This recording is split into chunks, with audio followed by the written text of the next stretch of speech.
Hello student, I hope आप सभी बहुत अच्छे होंगे। लास्ट वीडियो में हमने आपसे वीबीटी डिस्कस की थी, वैलेंस बॉन्ड थ्योरी, और हमने आपको किसी भी कॉम्प्लेक्स का प्रोफाइल बनाना सिखा दिया था। अब अगर किसी कॉम्प्लेक्स का प्रोफाइल बनाने में, मतलब उसकी geometry, magnetic nature, colour predict करने में आपको कोई प्रॉब्लम हो तो आप कमेंट सेक्शन में जरूर बताइएगा। उस कॉम्प्लेक्स के लिए मैं स्पेसिफिक वीडियो आपके लिए बना दूंगा कि उसका प्रोफाइल कैसे फाइंड किया जाएगा। आज हम डिस्कस करेंगे crystal field theory. Crystal field theory हमारी क्या कहती है? इस थ्योरी के according the metal ligand bond is purely electrostatic। कि जो मेटल लिगेंड बॉन्ड है वो प्योरली इलेक्ट्रोस्टैटिक है, आयनिक है, पूरी तरह से आयनिक है, प्योरली इलेक्ट्रोस्टैटिक है। इसने ये कहा कि मेटल और लिगेंड को आप पॉइंट चार्जेस क्या मान सकते हैं? पॉइंट चार्ज मान सकते हैं। जैसे NaCl है ना, कि Na पॉजिटिव Cl नेगेटिव, ये पॉइंट चार्ज है। ऐसे ही कॉम्प्लेक्स में मेटल भी एक पॉइंट चार्ज है और लिगेंड भी क्या है? पॉइंट चार्ज है। तो उनके बीच फोर्स ऑफ अट्रैक्शन से क्या बन जाता है? बॉन्ड बन जाता है। ये कहा इस थ्योरी ने। दूसरा क्या कि जब आयनिक बॉन्ड है बेटा, आयनिक कंपाउंड तो सारे के सारे क्रिस्टलाइन होते हैं, सॉलिड स्टेट में हम पढ़ चुके हैं। So there generate a crystal field generate हो जाती है। Ionic bond, metal ligand bond purely ionic है, तो इसलिए वहां क्या जनरेट हो जा रही है? क्रिस्टल फील्ड जनरेट हो रही है। ठीक है। बिफोर क्रिस्टल फील्ड, जब तक क्रिस्टल फील्ड नहीं बनी, जैसे मान लो क्रोमियम है, इसमें d ऑर्बिटल 5 है, तो ये सारे के सारे क्या हैं? Crystal field. d orbitals are degenerated. d orbitals कैसे हैं? डीजनरेटेड है, मतलब उनकी एनर्जी क्या है? सेम है। कि जब तक कॉम्प्लेक्स नहीं बना, क्रिस्टल फील्ड है, क्रिस्टल फील्ड में d ऑर्बिटल की पांचों की एनर्जी लगभग सेम है। But in crystal field, d orbitals split up into two energy levels and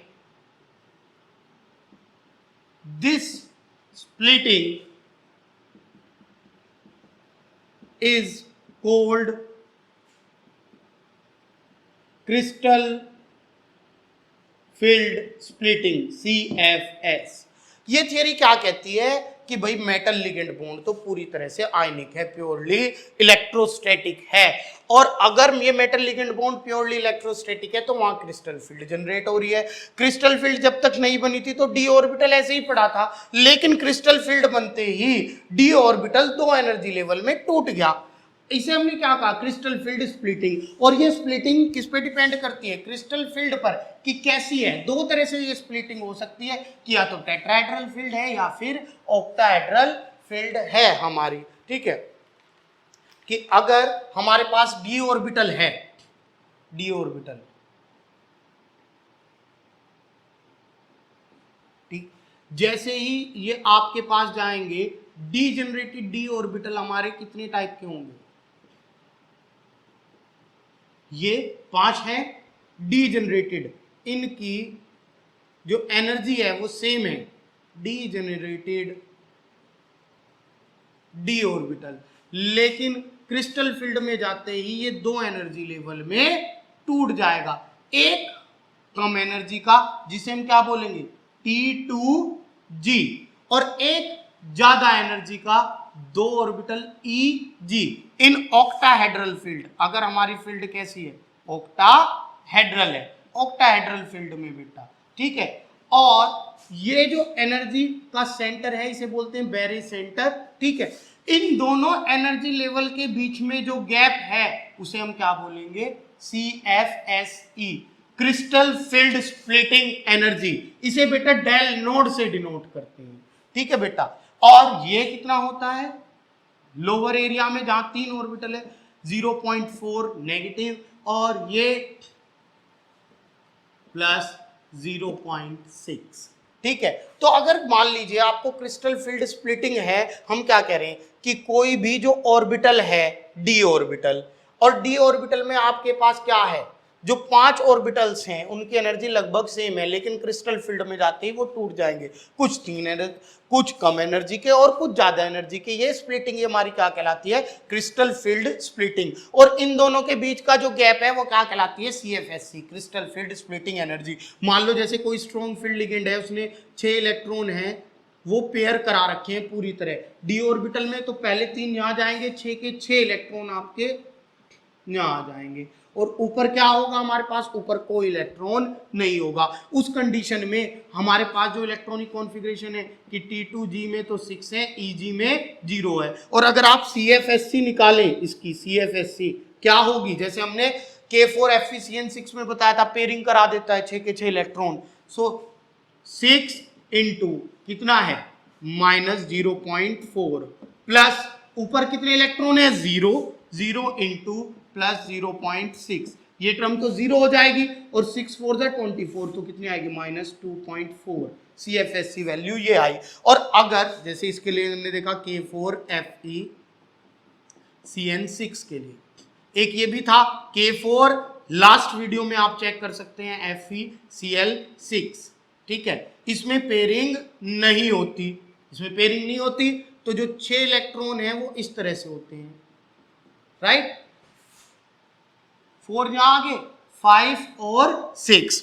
उस कंडीशन में ये तो इसकी है CFSC वैल्यू, तब CFSE वैल्यू हम कैसे निकालते हैं, क्या आएगी, नीचे कितने इलेक्ट्रॉन है 4 इंटू -0.4 प्लस 2 इंटू प्लस 0.6। देखो 6 2 जा 12, 1.2 1.6 सोल्व करेंगे कितनी आएगी -0.4, राइट बेटा। तो इस तरह से CFSC वैल्यू निकाल सकते हैं। देखो CN के लिए CFSC वैल्यू कितनी आ रही है -2.4, और Cl के लिए CFSC वैल्यू कितनी आ रही है -0.4, तो इसका मैग्नीट्यूड ज्यादा है। तो यही ये थियरी कहती है कि जिस लिगेंड के लिए CFSC वैल्यू ज्यादा है वो तो कैसा होगा, स्ट्रॉन्ग फील्ड, और जिसके लिए CFSC वैल्यू कम है वो कैसा होगा, वीक फील्ड लिगेंड, जो हमने कहा था कि हम नेक्स्ट थियरी में देखेंगे। ये थियरी क्या कहती है कि जो डी ऑर्बिटल है वो आपके पास 2 एनर्जी लेवल, इसके लिए तो इलेक्ट्रॉनिक कॉन्फ़िगरेशन ये थी, अगर इसके लिए देखें तो T2G में कितने बचे, केवल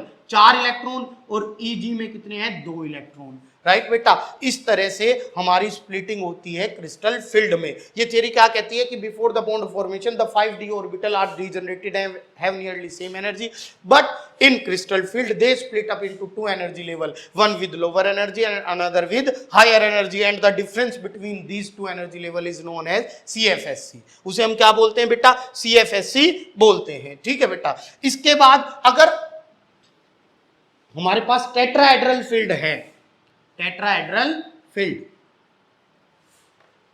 अगर ये फील्ड हमारी कैसी है, टेट्राहेड्रल है, तो कोई चेंज नहीं होगा, बस एनर्जी लेवल स्प्लिट हो जाएंगे कि हमारे पास नीचे जो एनर्जी लेवल होगा वो EG होगा, और ऊपर जो एनर्जी लेवल होगा वो T2G होगा। 2 ऑर्बिटल ऐसे होंगे जिनकी एनर्जी कम होगी, और 3 ऑर्बिटल ऐसे होंगे जिनकी एनर्जी ज्यादा होगी। ये होगा -0.6 और ये होगा +0.4, इनके बीच का डिफरेंस वही कहलाएगा CFSC डेल नोड। बोर्ड एग्जाम में ये बहुत पूछा है, स्प्लिटिंग दिखाइए। अगर ऑक्टाहेड्रल फील्ड है तो नीचे 2 ऑर्बिटल और ऊपर 3, और टेट्राहेड्रल है ऑक्टाहेड्रल है, नीचे 3 ऑर्बिटल ऊपर 2, और टेट्राहेड्रल है, नीचे 2 ऑर्बिटल और ऊपर 3 ऑर्बिटल। इस तरह से हम स्प्लिटिंग शो कर सकते हैं बेटा। और ये थियरी ये भी एक्सप्लेन करती है कि कलर क्यों आता है, कि सपोज करो अनपेयर्ड इलेक्ट्रॉन है तो इलेक्ट्रॉन एक्साइट कर सकता है, लोअर से हायर में जाएगा और हायर से लोअर में आएगा। अब देखिए टोटल कलर कितने होते हैं 7 विबग्योर। लाइट पड़ी इलेक्ट्रॉन पर, यहां से यहां गया और फिर वापस आया, वापस आने में उसने वर्क किया, वर्क करने में सपोज उसने इन 6 कलर की एनर्जी को कंज्यूम कर लिया, कंज्यूम कर लिया तो बचा रेड, रेड कलर वो एमिट कर देगा तो वो कलर दिखाई देगा। तो ये थ्योरी एक्सप्लेन करती है क्योंकि डी ऑर्बिटल इलेक्ट्रॉन दो एनर्जी लेवल में टूट गया जहां पे इलेक्ट्रॉन का क्या हो रहा है, ट्रांजिशन। इस ट्रांजिशन के कारण ही कॉम्प्लेक्स में क्या आ जाता है, कलर। तो कलर कहां आएगा, जहां पे इलेक्ट्रॉनिक ट्रांजिशन होगी कॉम्प्लेक्स। और इलेक्ट्रॉनिक ट्रांजिशन कब होगी, जब कम से कम एक भी अनपेयर्ड इलेक्ट्रॉन होगा। सपोज ये इलेक्ट्रॉन अनपेयर्ड ना बचे, पूरी तरह से फुल्ली फिल्ड हो जाए, डी ऑर्बिटल पेयर है, तो क्या जंप कर पाएगा, नहीं कर पाएगा, तो कलरलेस आएगा। या दूसरा केस ये है, ये पूरी तरह से खाली पड़ा रहे, खाली है तब तो स्प्लिटिंग ही नहीं होगी, तब भी नहीं हो पाएगा। तो कॉम्प्लेक्स में कलर आने का रीजन क्या है, इलेक्ट्रॉनिक ट्रांजिशन, जो कब होती है, जब अनपेयर्ड इलेक्ट्रॉन होते हैं। इसीलिए हमारे पास, क्योंकि हम कॉम्प्लेक्स में अनपेयर्ड इलेक्ट्रॉन है तो वो कलर है, नहीं है तो कलरलेस। जैसे आपसे कहा जाए NiCN whole 4 2 negative, NiCl whole 4 2 negative, कि ये कलरलेस है और ये कलर्ड है। क्यों, इसमें अनपेयर्ड इलेक्ट्रॉन नहीं है तो ये कलरलेस, इनमें अनपेयर्ड इलेक्ट्रॉन है तो ये कलर। मान लो आपसे ये कह दिया जाए, कोई दो कॉम्प्लेक्स दे दिए जाए, जैसे आपके पास क्या है कि CuCN whole 4 2 negative, CuCl 4 2 negative, CuF4 2 negative. ठीक है, कि इन सबका कलर अलग अलग है, क्योंकि इन सब में लिगेंड जो है बेटा अलग अलग हैं, तो इनकी सबकी CFSC वैल्यू क्या होगी, अलग अलग होगी। और अलग अलग जो CFSC वैल्यू आएगी, इसीलिए जो है आपके पास ये जो कॉम्प्लेक्सेस हैं इनका कलर अलग अलग होगा, क्योंकि किसको कम एनर्जी चाहिए एक्साइटेशन के लिए, किसी को ज्यादा। तो क्वेश्चन अगर आपसे कहें कि एक कलर्ड है, कलरलेस, तो समझ जाना जो कलरलेस कॉम्प्लेक्स है उसमें अनपेयर्ड इलेक्ट्रॉन नहीं है, जो कलर्ड कॉम्प्लेक्स है उसमें अनपेयर्ड इलेक्ट्रॉन नहीं है। अगर कहे दो कॉम्प्लेक्स देखे कि इनका कलर अलग अलग है, कि इसका कलर तो क्या है, ग्रीन है, ठीक है, और इसका कलर ब्राइट ग्रीन है, ऐसा क्यों, तो हम लिखेंगे दोनों में डिफरेंट लिगेंड है जिनकी CFSC वैल्यू क्या है, डिफरेंट है, so they require different energy for excitation, that is why they have different colour. तो इस थियरी ने हमारे पास कलर का रीजन प्रॉपर्ली एक्सप्लेन कर दिया कि कॉम्प्लेक्सेस में कलर क्यों आता है। ठीक है बेटा, और इसके बाद आपके पास, हमारे पास जो CFSC वैल्यू है, इन्होंने एक बताई स्पेक्ट्रोकेमिकल सीरीज, स्पेक्ट्रोकेमिकल सीरीज, ठीक है, कि हमारे पास डिफरेंट लिगेंड है। अगर हम उन डिफरेंट लिगेंड को अरेंज कर दें इन the increasing order of energy, तब हमारे पास, उस कंडीशन में हमारे पास जो सीरीज आएगी वो क्या होगी, स्पेक्ट्रोकेमिकल सीरीज। कि भाई हमारे पास कोई लिगेंड है, ठीक है, कोई भी लिगेंड, जैसे हमारे पास I नेगेटिव, ठीक है, Br negative, Cl negative, F negative, इसे हम अरेंज करें, OH नेगेटिव, ठीक है, आपके पास वाटर H2O, इससे ज़्यादा NH3 होती है, इससे ज़्यादा इन की होती है, इससे ज़्यादा Cn की होती है, इससे ज्यादा CO की होती है। तो एक हम सीरीज बना ले, if we arrange the different ligand in the increasing order of their CFSC value, then the series obtain is known as spectrochemical series. ठीक है, कि अगर हम डिफरेंट लिगेंड को increasing order of CFSC value में arrange कर दें तो जो सीरीज आती है उसे क्या बोलते हैं बेटा, स्पेक्ट्रोकेमिकल सीरीज बोलते हैं। ठीक है बेटा, तो इस थियरी से हमें स्पेक्ट्रोकेमिकल सीरीज और कलर का पता चल जाता है। लेकिन इस थियरी की भी एक लिमिटेशन है। क्या लिमिटेशन है, ये थियरी क्या कहती है कि मेटल लिगेंड बॉन्ड आयनिक है, तो जो एनायनिक लिगेंड हैं they should be the strongest ligand. वो कैसे होने चाहिए, स्ट्रॉन्गेस्ट लिगेंड होने चाहिए, but these are weak field ligand. और ऐसा इसलिए होता है बेटा, इस थियरी के बाद हमारे पास आगे कोई थियरी नहीं, इसलिए बता रहा हूं कि ये थियरी फेल होने का एक ही रीजन था कि इसने मेटल लिगेंड बॉन्ड को प्योरली आयनिक मान लिया, जबकि मेटल लिगेंड बॉन्ड प्योरली आयनिक नहीं होता, उसमें आयनिक और कोवलेंट दोनों कैरेक्टर होते हैं, क्योंकि वो कोऑर्डिनेट बॉन्ड होता है, इसीलिए ये थियरी यहाँ पे जाके फेल होती है। अदरवाइज ये कलर इन कॉम्प्लेक्सेस आसानी से एक्सप्लेन कर देती है कि जिस भी कॉम्प्लेक्स में हमारा अनपेयर्ड इलेक्ट्रॉन है उसमें इलेक्ट्रॉनिक ट्रांजिशंस पॉसिबल्स हैं, इसीलिए वो कॉम्प्लेक्स हमारा कलर होगा, और जिसमें अनपेयर्ड इलेक्ट्रॉन नहीं है वो कॉम्प्लेक्स हमारा कलरलेस होगा। डी ऑर्बिटल दो एनर्जी लेवल में स्प्लिट हो जाता है, उनके बीच का जो गैप है वही क्या कहलाता है, CFSC, crystal field splitting energy. Right बेटा, जिसके लिए हाई है वो स्ट्रॉन्ग फील्ड, जिसके लिए लो है वो वीक फील्ड।